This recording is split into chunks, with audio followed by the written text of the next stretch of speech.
from the New Testament. We know that there was a large Jewish community in Syria and in Damascus during the time of the second Beit HaMikdash.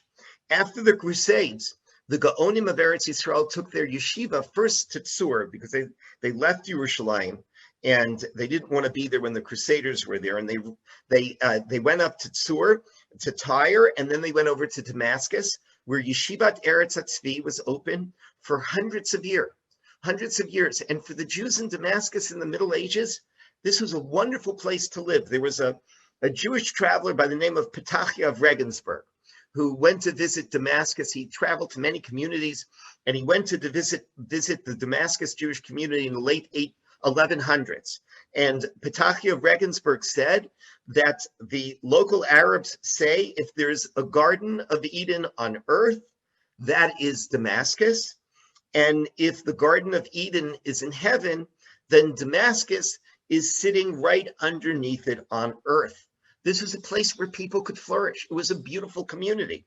And of course, in terms of the Syrian Jewish community, the Aleppo Codex, which actually started out in Tiberia, which is the Rambam considered to be the most accurate wording of the Torah that was available. That was something that was brought to Aleppo in 1375 from Tiberia in a roundabout way, and then ultimately was rescued and taken out in 1958 and was smuggled out. And then, of course, we have to mention that in the 1500s, the Spanish Jews come. And initially, the local Jews and the Spanish Jews, like so many instances, they had separate synagogues for centuries. And then ultimately, the two communities became one. But I just want to mention one other thing, and that is that Syria, in terms of halacha, has a quasi-Eretz Yisrael status. We know from Shmuel Bet that David HaMelech, King David, conquered Syria and made it part of his kingdom. And the Gemara in Gittin says that Syria is like Israel in three ways, and like Chutz La'aretz in three ways. And I'm not going to go into all of the detailed situations, but what's fascinating is that when you talk about it being like Israel in three ways, it is that you're obligated in Ma'aser, you're obligated in tithes, and you're obligated in the seventh year, the Shemitah year, the Shvius year. And the other thing is that you're allowed to buy a field in Syria through Amira La'akum on Shabbat. You're allowed to ask a non-Jew to sign the contract for you on Shabbat, as you would be in Israel, because it is still considered to be a somewhat of the mitzvah of Yishuv Haaretz, of settling the land of Israel.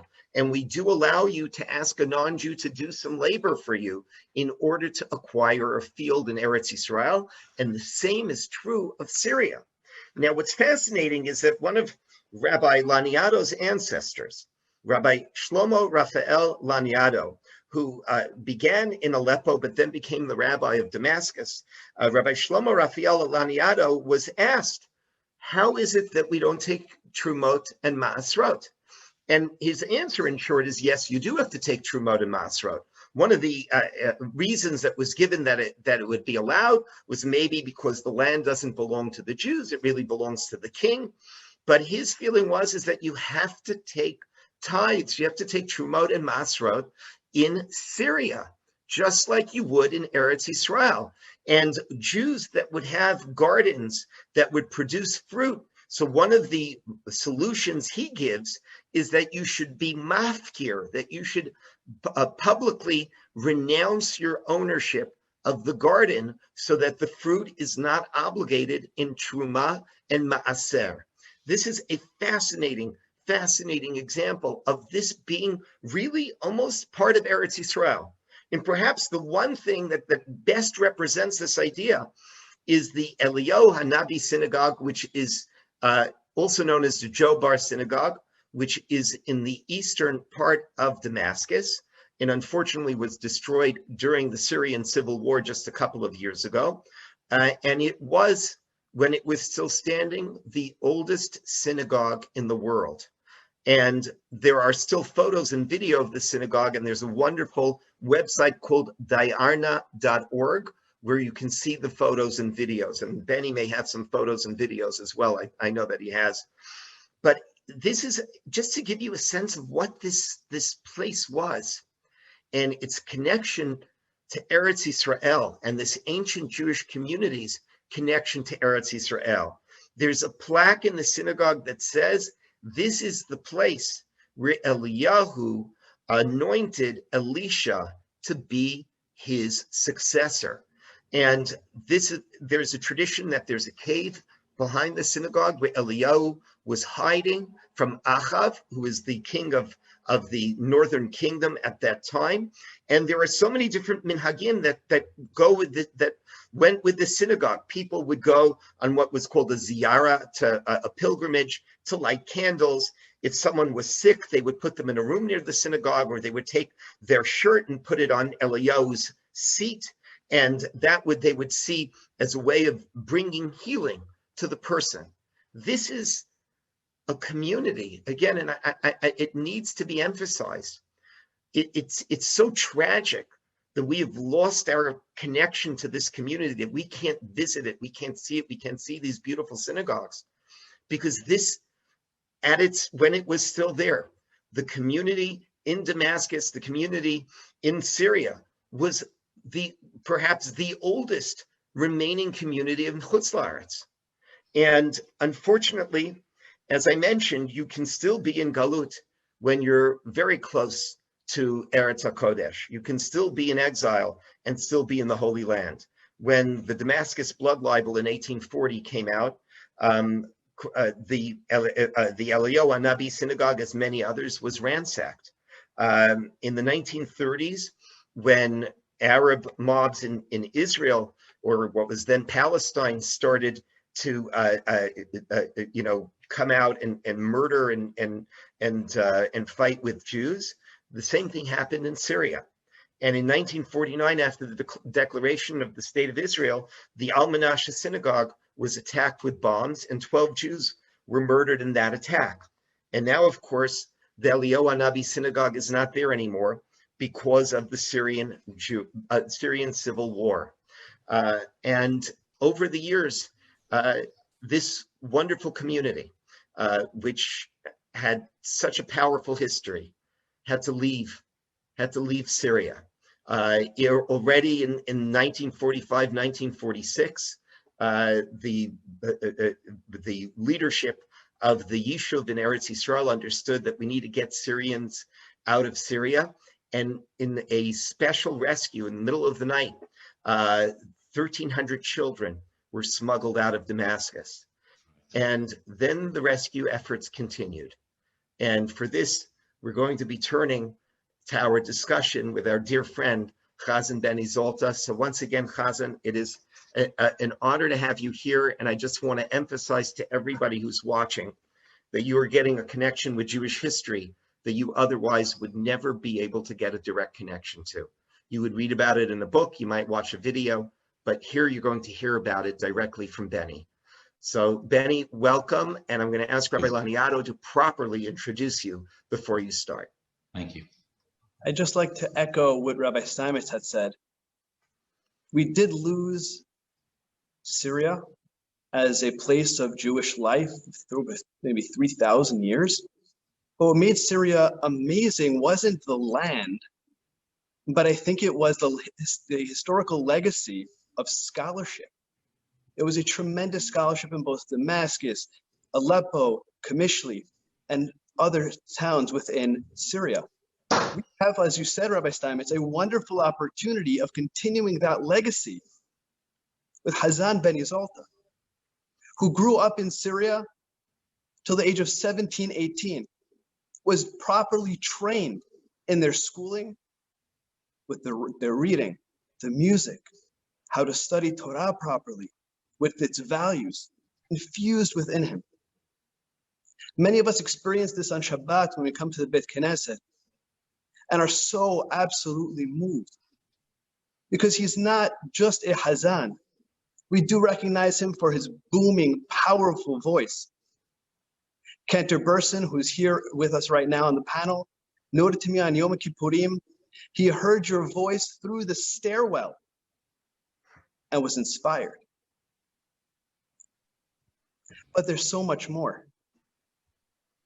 Rabbi Lookstein says he loves praying with KJ Sephardic, specifically because when you pray, it's not just your powerful voice, it's not just your musical knowledge, but it's your knowledge of the text. And Rabbi Lookstein loves your emphasis and interpretation of the tefillah as you pray with your heart every single Shabbat. You've been described, and you've described yourself, not as a Hazzan, but as a Shaliach Sibur. And I remember, I think it was the first Yom Kippurim that I was the rabbi here in the KJ Sephardic Minyan. And I overheard you saying to one of the assistant Hazanim, we're not praying for the congregation. We're praying with the congregation. We're amongst the people. And I was so moved by that. And realized that the way that you lead us is by inspiring us to pray, not by leading us as a cantor, but rather by lifting our own tefillah. That's how many of us know you. But only some are aware that that's not your day job. By day, you're a radiologist, a physician, and an associate professor at Montefiore Medical Center. I think even less know about this early history that Rabbi Steinmetz had mentioned. About the early history of your life within Damascus until the age of 17 and 18, all the wonderful memories that you have shared with some of us, but also the very difficult ones under Hafez al-Assad and his oppressive government, where he limited the movement of Syrian Jews and also set up secret police. I've heard about your story of attempted escape, and then finally in 1986, of actually escaping Syria.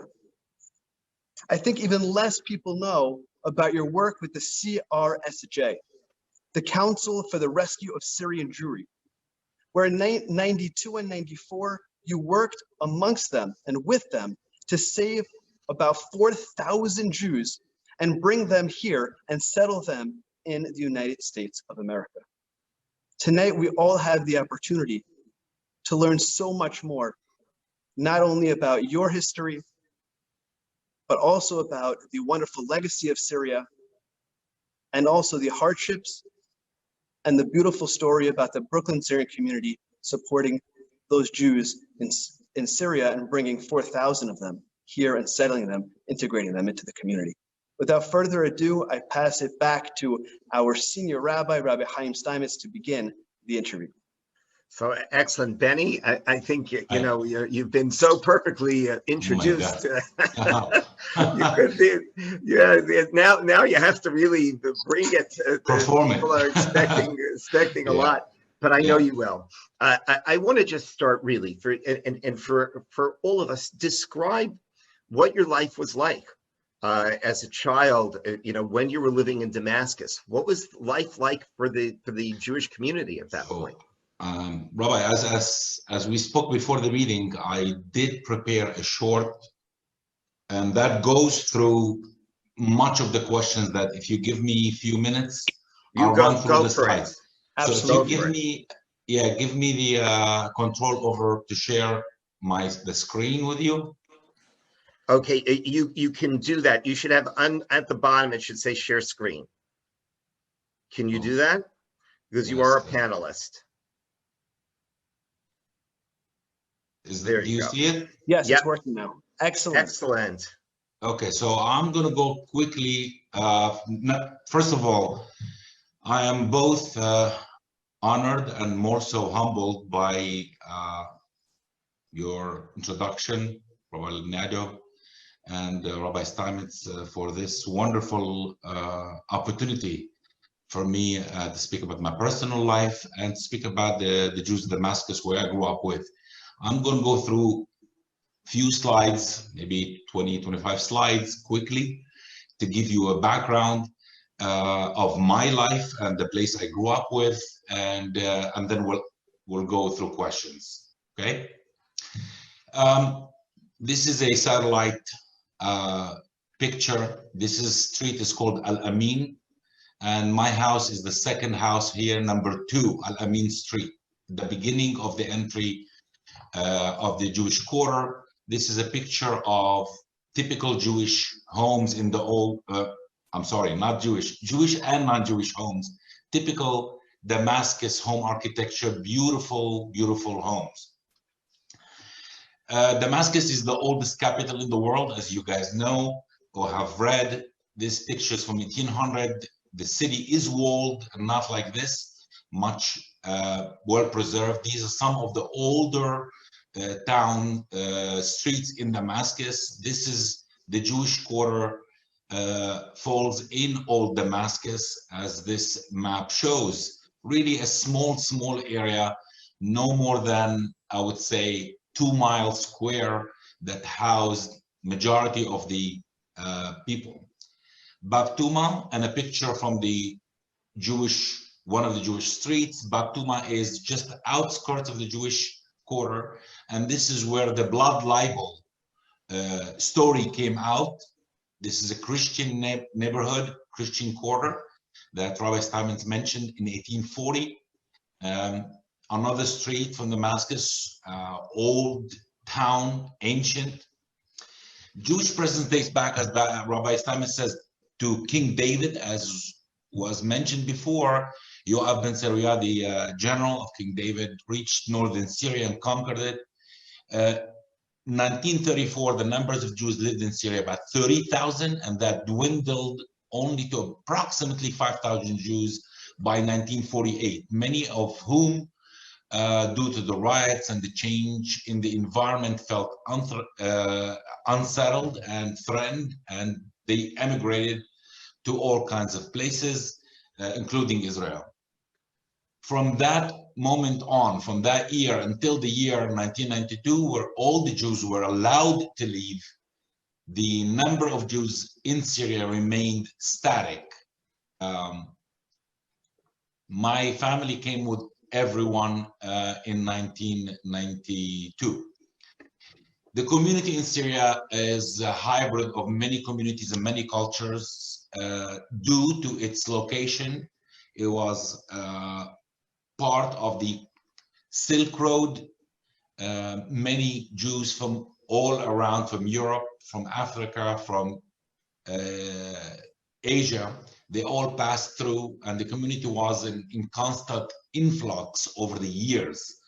And that's where all the influences from other cultures come into it.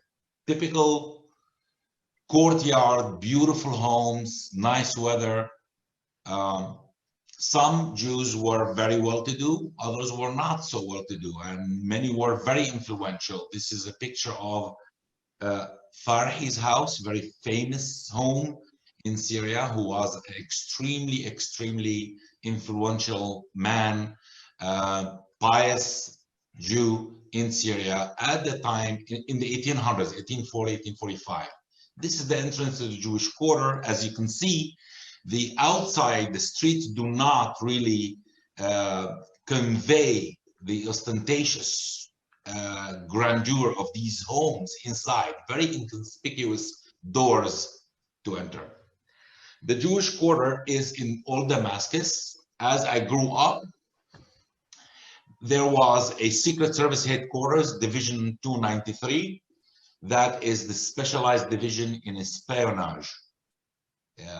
Very specific division of the Secret Service, where they monitored all the Jews 24/7, surveillance, everything.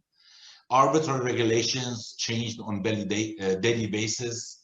Travel restrictions. As I was growing up until the age of 10, 11, I remember quite well that we, my father and I, Shalom, we used to go to the headquarters to get permission so we can go outside the 6 kilometers for a day of, let's say, a vacation day outside. And they had to okay it. No passports for Jews. We were not allowed to own passports. We were not allowed to move. We had ID cards like all the Syrian citizens, except our ID cards had a special big red stamp that says in Arabic, Musawi, from the word Musa or Moshe, which means a Jew, easily identified. In terms of Jewish life, Damascus alone had a total of 22 functioning synagogues. Some date back to more than 2,000 years, as Dr. Rabbi Steinmetz mentioned. All Jewish holidays were observed according to halakha, religious practices were permitted, but we were living as hostages. Many of the regulations were imposed upon us. These are some of the synagogues. This is a French synagogue, one of the major synagogues in Damascus. This is the entry to the synagogue that was before the war, of course, in Syria. And here we come to Jobar, the oldest synagogue. And this is the plaque outside the synagogue. This is part of the door, very inconspicuous. As you can see, since 720 BC, the synagogue had been around. This is the inside of the synagogue before the destruction, vibrant, beautiful ancient synagogue. And this is the plaque, as it says in Hebrew, French, and Arabic. In this particular spot, Eliyahu Nabi anointed Elisha ben Shaphat in the year 3043 from creation, obviously. It's an amazing thing. This is what you read about in Tanakh. This is like a living memory, living history. More of the same, very distinguished structures. They are really lost treasures. In terms of our rabbinical or leaders, a whole host of giants who were our teachers, my ancestors, grandfather, great-grandfather, Chacham Meta, I don't know if you can see my pointer here, was my own teacher, Rabbi Indibo, Chacham Nissim Indibo was, I barely remembered him. He died at a late age, but before I really got to know him very well. And of course, Harav Chaim Ben Yosef Vital, who was the student par excellence of Rabbi Rabbeinu Ari Zal. This burial site is the final place. And why do I say that? Because this grave was moved from the original burial site by government ordered because they wanted to create a highway in 1970. My own uncle was involved, who is still alive, involved in this process, which was a very demoralizing experience from what I've heard from him telling us the story. Moving on to my family business. My dad, as many Jews in Syria, worked as artisans and craftsmen, copper engraving and silver inlay, silver and gold inlay. And this is a picture of a friend of the family. I know him, he lives in Brooklyn now. And this is what my dad did. This is the type of work, Judaica type of work. They did Judaica and non-Judaica. For example, this is silver inlay of the story of Noah, as you can see, in the detail. This is a plate, Im Eshkachech Yerushalayim Tishkach Yemini, an ancient place, as you can see all these details. This is another plate, Birchat Tishak LeYaakov, all silver inlay on brass plate. A masterpiece, again, Moshe and Aharon. This type of work was very unique to the Jewish people. I'm not sure why non-Jews did not participate, but the Jews were the suppliers of this type of work, not necessarily Judaica type of work, but without the Hebrew and Judaica, we were the suppliers to the market. Damascus market was well known. Avodat Damascus, as you can read here with a little vase here. Education. We had two schools, one, the Alliance Elementary School, which was for both boys and girls up to the 6th grade, and Moshe Ben Maimoun School, where I went up to the 9th grade. After that, I had to go to public school like many other my friends and be with Jews and non-Jews, majority or non-Jews, obviously Muslim, Christians, and so forth. And that has had its own experiences, as you might imagine. All schools, the Jewish schools, must have additional principal appointed by the government, usually Ba'ath Party member. Hebrew language obviously was not permitted to be taught at no cost, no way. Torah, Tefillah are fine. And that's where we learned our Hebrew, to understand the Torah from an interpretive point of view, just translational. And that's how we picked up the biblical Hebrew. There were daily inspections on the list of absentees by the Secret Service every day to the schools because Jews were escaping. This Alliance School currently was originally a house for a famous family, Lisbona family from Spain. A magnificent home, I don't know how many, was converted into a school. As you can see, it was run down, obviously. And these pictures from Jewish schools where we sat, those chairs, benches, we sat and we learned. This is the elementary school. As you can see in the background here on the left lower corner, still some of the ornamental work on the walls of that palace one day held. This picture on the right lower corner shows kids, basically maybe 8th, 9th graders. We had to wear military clothes. That was the culture in Syria. Jews and non-Jews, we were like really taught. My childhood was, as you can imagine, laced with multiple tragedies. And this is one of the greatest tragedies. I'm sure you've heard of the story. That was 1974. I was a little young, but I remember very well what happened. I mean, the whole story. The top two girls and the left lower part, all sisters of the same Zebak family. The right lower one is my aunt. Eva Saad was 17 years old. These 4 girls attempted to escape, but were murdered on the way, and their bodies were brought back to the Jewish community. My grandmother had to go and identify the body, and I won't go into details. My grandfather was not able to go.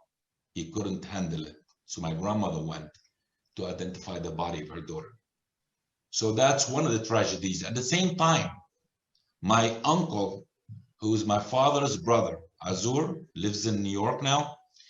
He was imprisoned, being accused of helping Jews escape Syria. And he was in prison for about almost 2 years, after which he was released. Because of the situation in Syria, Jews had fled continuously, many of whom, my cousins, there's not a single family in Syria that did not attempt to escape. Usually individuals, young, like all of my cousins, the Sayag family, 8 brothers. They escaped one after the other. Sometimes the story ended up well, sometimes did not end up well, like in the case of my aunt here. My other family, I would tell you, as a part of the story, who made it into Israel, a whole family escaped, and they had a baby who's a little over a year old with them on the Turkish borders while they were crossing. I heard the story firsthand from my cousin when I went to visit Israel in 1990. She told me that they were crossing the border and the smugglers who were armed were waiting for the checkpoint exchange, different, what do you call it, different groups. It was like the exchange, I don't know, what do you call it exactly? Like between two groups, the guards, change of guards. And they were waiting for the appropriate moment to cross that little path in the middle of nowhere, and the baby started crying. And they could not really keep the baby quiet no matter what they did. He forced her, he took the baby, but on gunpoint, took the baby, and the baby was buried alive for 10 minutes. She lost her mind. She was in therapy for years. Thank God the baby survived, but that experience really had its impact on the whole family. I'm sure you're gonna ask me, how did I get here? My first attempt failed, and thank God I was not, I didn't end up with the Secret Service, in the Secret Service hands. Things went luckily fine. All of our money were taken, we were allowed back into Syria without any reporting, and very, very few people know about this story. Including so you got to elaborate, Penny. This is, you're saying it too quickly. So you had to bribe someone in order to be saved? I'm sorry? You had to bribe someone so that they didn't report you? The checkpoint who were held on the Lebanese border side at the time in 1984, as you know, was under the Syrian control, and there were a lot of checkpoints. We were asked the routine question, ID cards for everybody, and when they saw the ID cards, what are you doing here? We had a story where few of us, 7 of us, we had a prepared story for this, and the story was we're going to a place or a small town called Shtura, not far from the border, for shopping, for the holidays, shopping clothing. And it was a well-known area to go shopping for, all European products and stuff. And we were held for the whole day, interrogated by the station chief, who at the end somehow decided that's what we believe happened. He decided that will let us back and we'll keep all of our possessions. Some of the people with me come from well-to-do families, and they brought a lot of cash. And he kept the money, and he told us, okay, this truck will take you back to the bus station in the Syrian territory, and you go home, and that's it. And wasn't reported. I guess he figured out he would have to report it to the appropriate authorities and channels, which is usually the Secret Service, Mukhabarat. And if he does that, obviously he has to claim everything he owns. So that failed, and nobody know about this story, including my family members. At any rate, I was able to work, which I didn't mention, that silver engraving I learned from my dad. I was working with my dad since I was 8. I'm the oldest of 10. And I worked with him every summer, every vacation. We didn't have any vacations basically, but every summer, every vacation day. And by age of 14, I had my own production. I decided to split from my dad. I had my own work in addition to my school. I was able to work for almost a year and save money, close to an equivalent of $4,000 or $5,000, which I paid for to obtain a passport and get to the United States. I got to the United States with the goal of by myself. But one second, can I stop you for a second, Benny?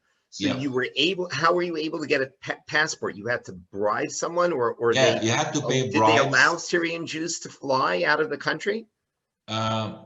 Okay, so the fact that passports at that time in the 80s were permitted or given to single individuals of a family, but under certain conditions and with a lot of bribes. So we found a way and we paid our dues, my dues, and I was allowed to travel on the basis of tourism. I was given the okay to obtain a passport on the basis of tourism. I had to place a bond of 25,000 Syrian pounds in the bank as a collateral for me to come back. And my own father signed a paper guaranteeing my return. He was responsible for me. And he was harassed for years after that, which we knew. So, in other words, they harassed him, but in other words, they didn't throw him into jail or do anything like that. No, they did not throw him into jail, luckily, but he was harassed on frequent basis, every month, every other month. And I came to the United States to a friend, to a brother of a friend. I did not know him. He's the one who came to the airport and picked me up, and I stayed with him for almost 2-3 months until I found 2 other people like my situation from Syria, friends, and 3 of us rented an apartment on East 7th Street, Avenue T. And that's how I started my trip in the United States. So let me just stop you for a second. So your father knew that you were not going to come back. Correct. Okay, and he wanted you. You should get out of there, and he wanted you out. My father, yes, my father encouraged all of us,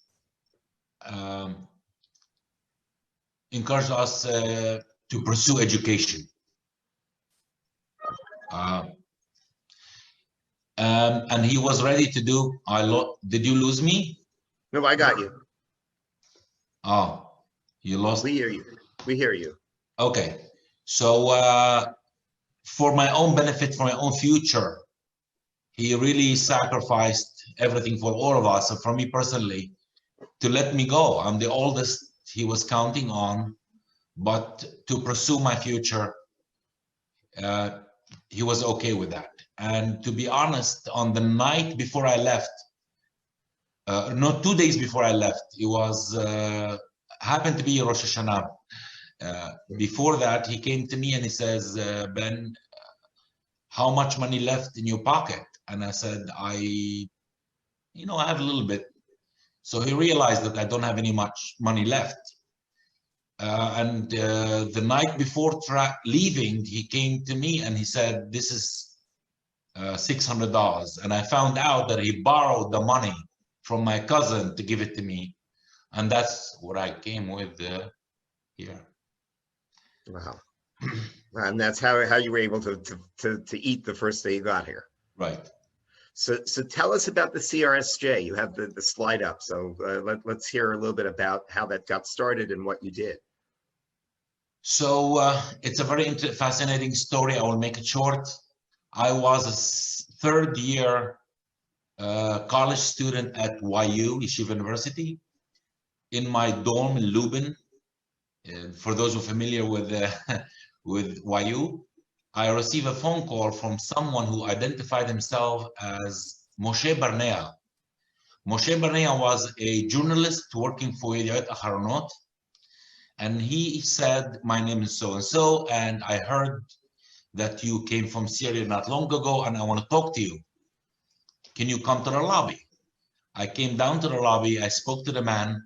He told me, listen, I have been in journalism for many years. I know about the Jews of Syria, and I don't understand why don't we do something about rescuing the Syrian Jews.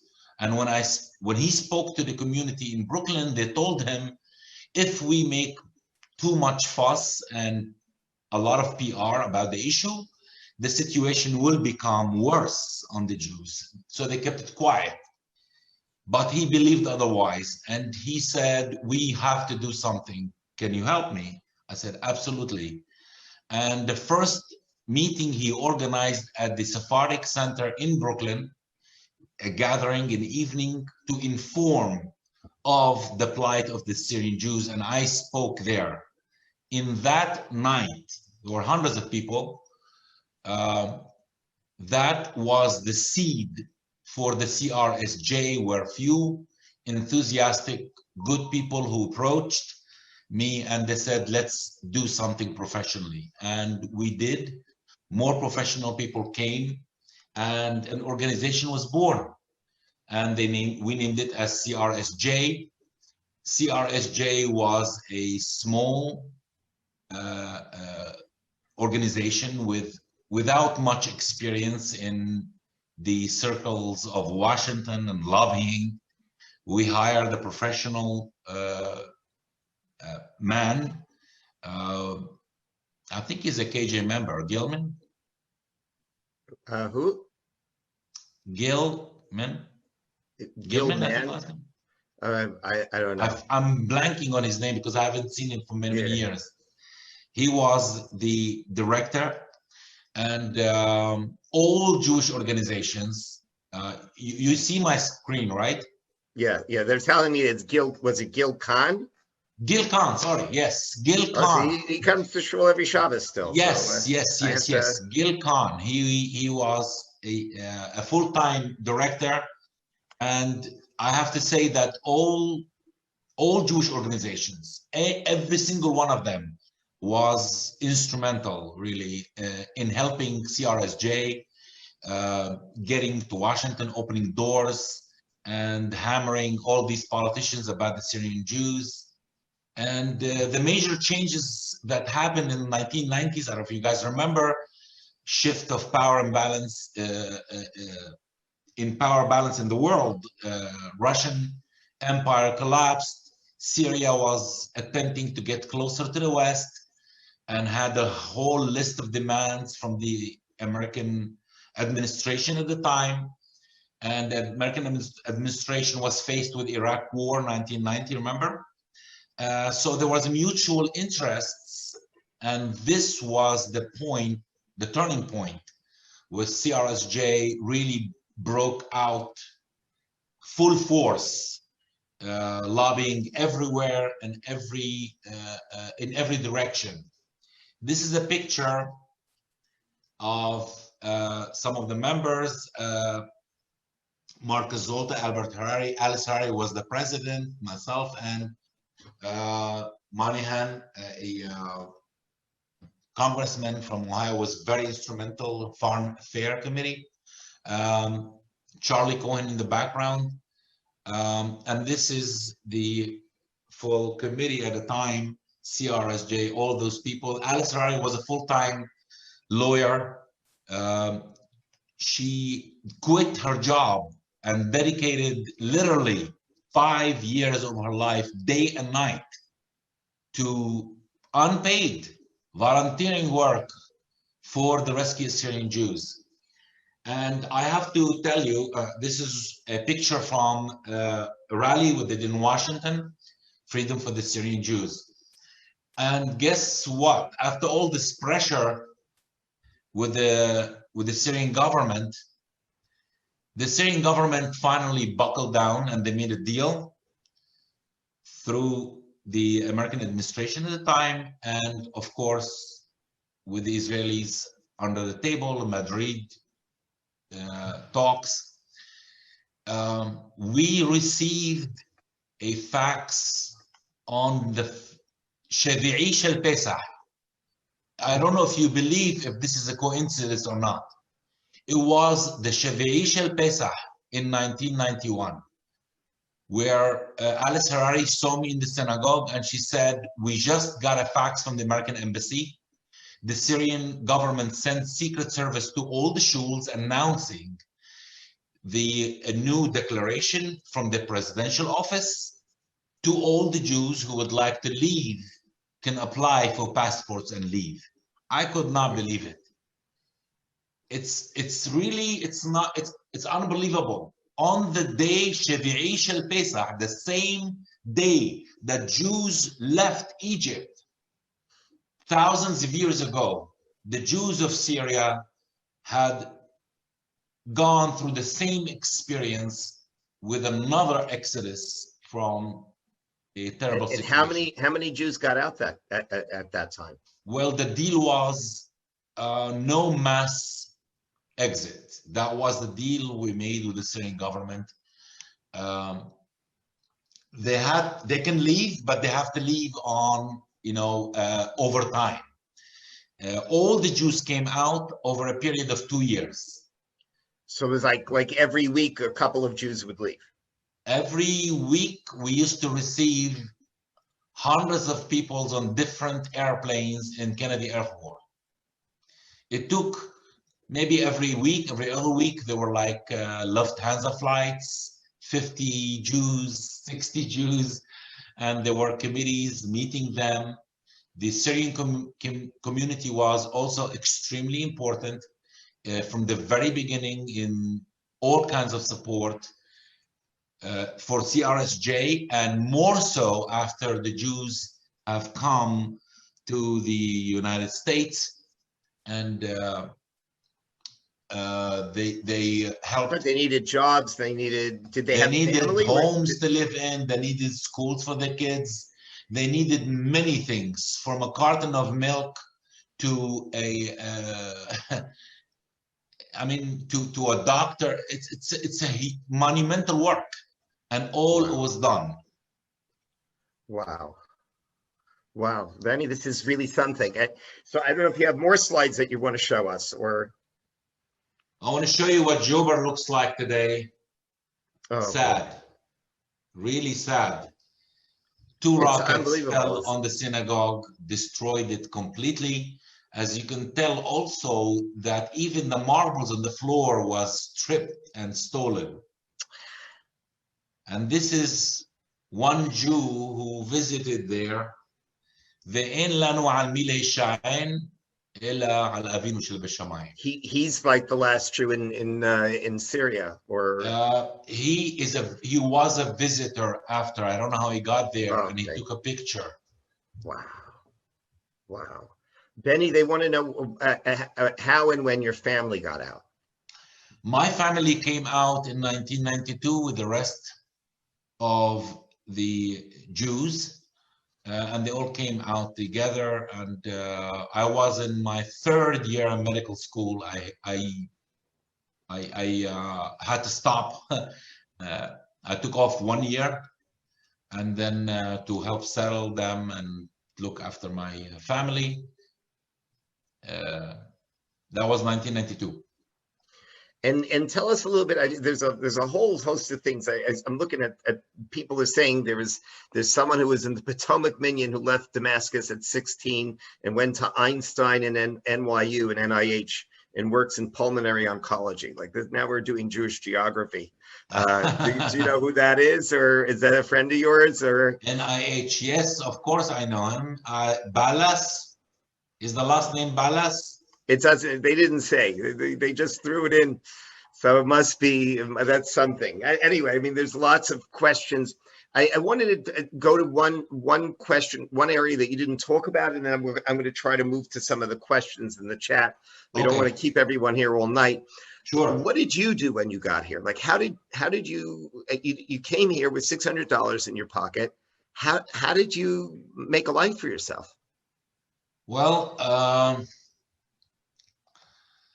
As I said, my friend Chaim Salama, who took me in for a few months, and I, as every Jew, next morning you wake up, you go to shul, which I did, and I was a new face, and the community was very welcoming. Achiezer, I went to Achiezer where he davens, and I slowly got to learn from the people. There was an organization which still is Bikur Cholim. Bikur Cholim is an organization in the Syrian community who took a great deal in helping us, and I was one. I volunteered for them a few months later, and they helped me tremendously. And through them, actually, the social worker's name is Esti Herman. who is the one who helped me and introduced me to YU. I did not know anything about YU. All I wanted to know is to go to study medicine. And she told me, well, my father is a rabbi at YU and it's a college, prepare kids for, would you like to go there? I said, great. Jewish school? She said, yes. I said, great. And that's how I started. Bikur Cholim. And community members were very helpful. Ricky Cohen of Conway's he owned Conway stores. I don't know if you know them. They are he helped me a lot. They gave me a job in his stores. I did all kinds of odds and ends jobs. It took me a year to learn any comprehensible English. First year, I did not know any English. So I learned that. And through that time, I was working. I did painter, carpenter, stock boy, warehouse, anything you can imagine I did, and just to help support myself. There was one fascinating point you had mentioned, Benny, that you learned English through your math class. If I remember correctly, you were a year ahead from the Syrian educational system. And then while you were studying math, was psychology? In college. College, yeah, exactly. In college, although I passed you knew the math already, you're just applying the language. Incredible. It's true. I passed the entry exam into YU. I had to take an English exam. I passed it, but still, I could only comprehend, I don't know, 30-40% of the class. So basically, I learned English backwards from the sciences into English backwards. Because you already knew the material, and now you're just learning the language. I knew the material. I did not know how to say it or work it in English. Right. Wow. Maybe I see there's a bunch of questions. I'm just trying. Some of them I don't know if really is your area about, what was it like for Syrian Jews before 1948, or where did the Farhi family go, or where does the Lisbona family live? But I did want to go back a little bit to your youth in Damascus. If you're a Jew in Damascus when you're growing up, like what were the foods like? What was the Shabbat like? What were smachot like? How did people get married, by the way? Like, how did they arrange marriages? Like, I'm just curious how the community was organized. I mean, as you can imagine, for example, marriage, everybody knew everybody. It was a small, close-knit community. And it's a semi-arranged, but yes, many situations with arranged marriages. According to, from a Jewish the kids perspective, must have known each other. They probably knew each other their whole lives. Of course, they saw each other in the streets, in the synagogues, in smachot, of course. We had, traditional Jewish weddings, halachic weddings, as you can tell. Most of the smachot were done in homes. Until the late 1990s or late 80s, people did not go to a hall to do a wedding. The ceremony was in the main synagogue, and the family and friends and invitees, they came to the home, whatever home it is, usually a big enough place. And the women of both families, they prepared all the food. It was like a real ancient wedding. It was old-fashioned. Old-fashioned. Same thing, Brit Milah was in the house. Same thing, Bar Mitzvah was in the house. Yeah. And were there foods, like, what are the things you remember from your childhood, either good or bad, that really stick in your mind? Yes. I spoke a lot about this memory, and I'll tell you. For example, we did not have a lot of kosher products that we have here in the United States. In my own home, we had to make our own cheese. I know how to make cheese. We made our own wine in the house. So Pesach, for example, was a whole preparation. The day after Purim finished, the preparation of Pesach started. The preparation not only to buy the raw material and prepare them, but the entire house came down and back up, including repainting the house. Wow. Wow. The tapestry and the covers for the furniture, like all the fancy stuff, came out in the holidays, special holiday stuff. You had a separate cover for the furniture on Pesach. Absolutely. It's a holiday. Everything's, the entire house was repainted. All the kosher stuff came out. The wines had to be prepared, taken out, which had been sitting in the cellar since Sukkot. Oh my God. So, oh my God. And we did have ala for Right. the stuff that we couldn't buy. Many people could not buy double, New triple stuff, utensils. So it took literally a month to get to Pesach. Did the And community that was a bake special- matzah, or did you bake the matzah yourself? So the matzah was done on a communal level. They they rented inside the Jewish quarter. There was one of the public place bakery. They rented that place 2 months before Pesach. They had already bought the kemah from before, and they had there was a shomer on the kemah from the time they harvest it to the time they bring it in to be made for was under shomer supervision. They rented the place, the bakery, and they cleaned it out, made it kasher for Pesach. There was a rabbi there, and they had the workers along by hand, rolling by hands, like most of the Hasidim do that here.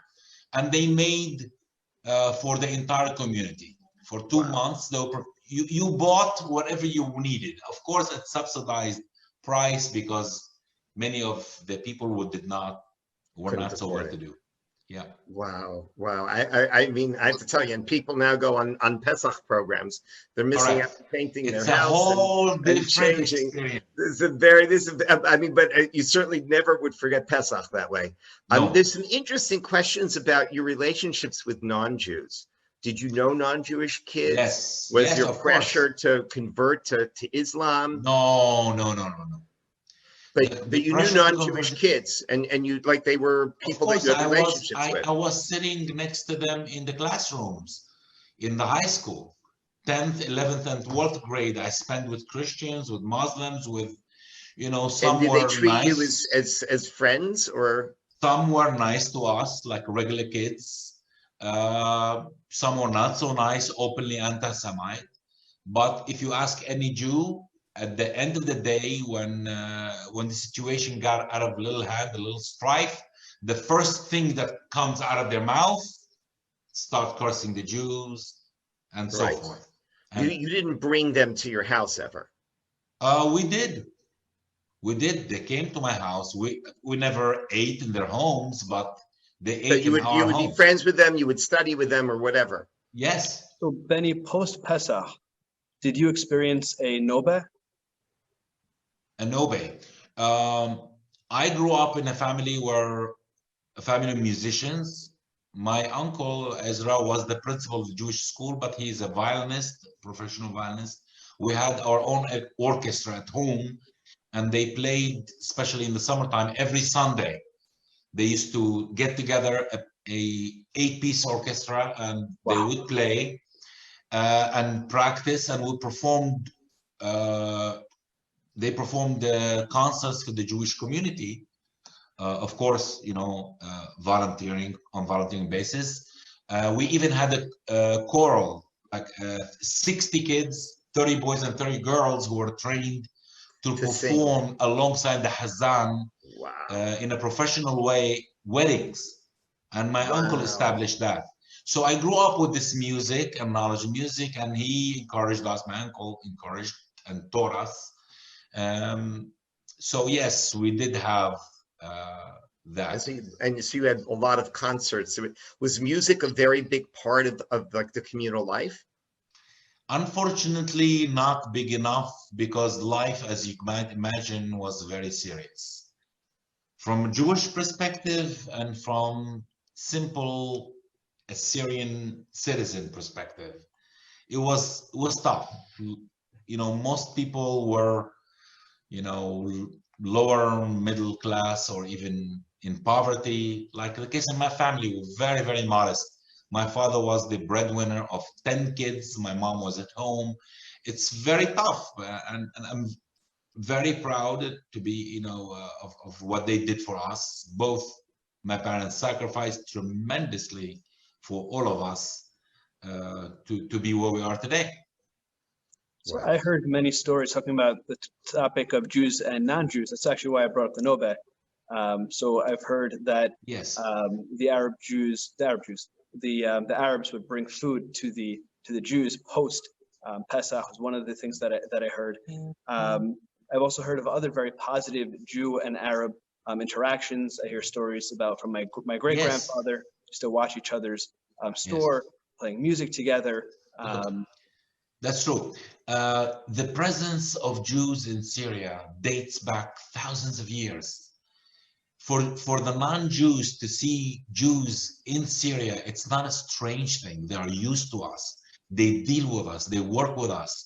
And from what I heard from my grandfather's stories, or sometimes from other people's stories, that sometimes a Jew and non-Jew are partners in business. So the common person on the street is not really, you know, an anti-Semite by nature, because Syria is more of a secular country, not a religious fanatic Muslim country. Right. Are there any Jews still there now?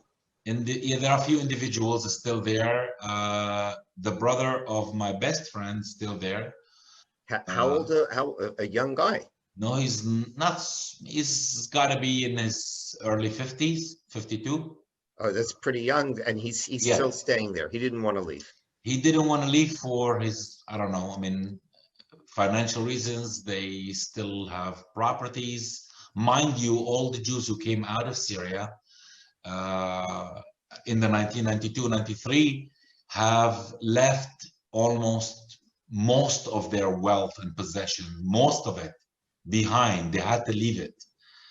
Many people lost a lot of possessions, and they had to restart again from zero here in the United States. Wow. Rabbi Laniado, I don't know if you have another question I'm going to ask. Otherwise, if Rabbi Laniado, you have something you want to say, or any questions? There are some very interesting questions that came in. I think each one is a topic unto itself. Yeah. Just to lay them out, you don't have to delve into them, but just so everybody sees. I don't know if everybody sees all the questions, but questions such as what was a funeral like, what was Shiva homes like, what were the customs around that? Questions such as when did surveillance begin, right? When was it more open and comfortable in Syria, and when did it become more oppressive? What did that kind of feel like? And also, there were some questions around the Alliance, right? So the Alliance came in, very secular. Was that opposed? Was that welcomed? What were the thoughts after that? What were the philosophical differences between the Alliance school and the Maimonides school that you went to? So we got a lot of questions throughout this. The Alliance school you're referring to, that was established by the French mandate in the 1920s, did not operate for a long time, and they simply because the Syrians took their country back with a lot of wars. It didn't last. The French influence did not last very much in Syria. During its time, there was the reaction, from what I've heard, was split in the communities. People were pro, and some people were against. The people who were against usually were afraid of the non-religious influence and the secular thoughts that Alliance brought with it. Nonetheless, the school was opened. My grandmother went to the Alliance school, and some other people who went also, and they learned French culture, French language to some extent. But we did not have the school for a long time. I can tell you the school was taken over in the 40s. yes, in the 40s by the government, obviously, and given to the Palestinian refugees who came from Israel. They gave it to them, and they operated the school. Wow, It had Benny, I nothing to think do we with it. could go all night. Yeah. I'm going to ask you if you have any final thoughts, and then we're going to close here. We can do this again. I think this was, I'm just looking at the comments I'm getting all over the place, and people are really appreciating that you're opening a door to really a history that many people don't know about, certainly in the Ashkenazi community. And I think even in Rabbi Laniado, I think even in your minyan, not everybody really knows this about you or knows this about what it was like in Damascus. So I just want to know if you have a final thought that you may want to share with everyone. The final thought is, I would say this. In Syria, I did not know of this wide Jewish world. I knew nothing about it. All I knew was either you're Jewish or non-Jewish. Orthodox, Ashkenaz, Reform, Conservative, I had no idea. My first experience really feeling a true Jew that belongs, other than being, part of a community, in the bigger sense, was through CRSJ, when I saw the entire Jewish world really stood one hand, trying to help other Jews. The second time I felt this unity and this proud moment that I cherish and value is being part of the KJ community. I think this is a wonderful and an unbelievable message to the entire Jewish world that KJ has to even, we have to speak about this. We have to show this. This is what we're supposed to do. We're not supposed to focus on our differences. We are one nation, Bnei Ish Ehad Anahnu, and we should focus on our common values. And that message could not be stronger coming out every single day from KJ community as it's like a one nation, no difference. It doesn't matter who you are as long as you are Jewish. And that is a message that the entire Jewish world needs to hear today more than ever.